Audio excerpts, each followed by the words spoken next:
It's been 100 years since the horrific murder of Florence Small and the burning of Frederick and Florence Small's cottage. That tragic event aside, the mountain view is as spectacular today as it was in 1916. And the smell of that pine scent, it's as strong as it was in the 1950s. No matter where in the world I go, whenever I smell a strong scent of pine, it takes me right back to the shores of Lake Ossipee, New Hampshire.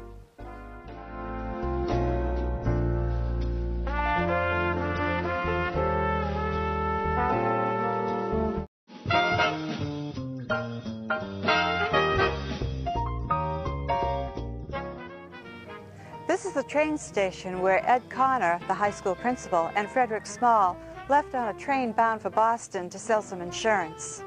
Little did Frederick know, or maybe he did, that about 10 hours later, while he was taking in a movie and eating a large portion of scallops and beer, that his cottage in Ossipee was engulfed in flames with his wife still inside. This is the final resting place of Florence Small, or at least for part of her. Part of her will always be entombed within the fieldstone foundation of her lakeside cottage. Frederick Small bought a half casket for her body to lay her to rest. He was amazed that there was anything left at all after the fire that she'd been through. It's a beautiful spot just the same, up on a hill. I bet the foliage is magnificent in the fall. Interest in the Small trial spanned from New York City to Boston to Portland, Maine, which made space scarce inside the courtroom. Frederick's alibi was airtight, and he actively conferred with his lawyers in his defense.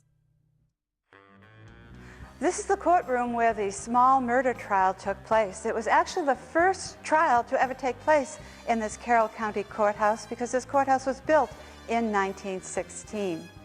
Now, there was a really interesting configuration of the tables.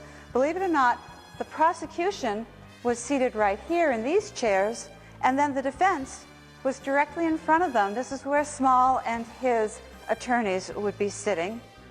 This is where Judge Kivell sat, overseeing the entire proceedings. Now, right next to the jury box and the witness stand was a table that had Florence's skull and her stomach contents in view.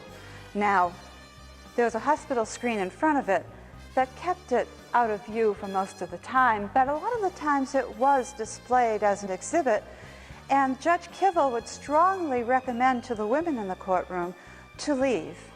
And most of the women did obey his orders. Don't expect to see women in this jury box. Women were not allowed to do jury duty in 1916. So right here is where the bailiff would sit, towards the back of the courtroom, and then of course the spectators would sit behind this swinging door right here on these wooden benches. They were both men and women who were spectators at the trial. The women were often spectators, but there also were some women that were witnesses for the trial too.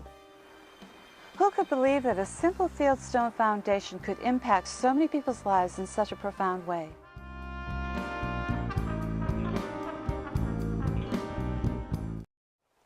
Now that we've visited a few of the landmarks associated with the Perfection to a Fault story, I'm sure you're going to want to know the whole story just like I did.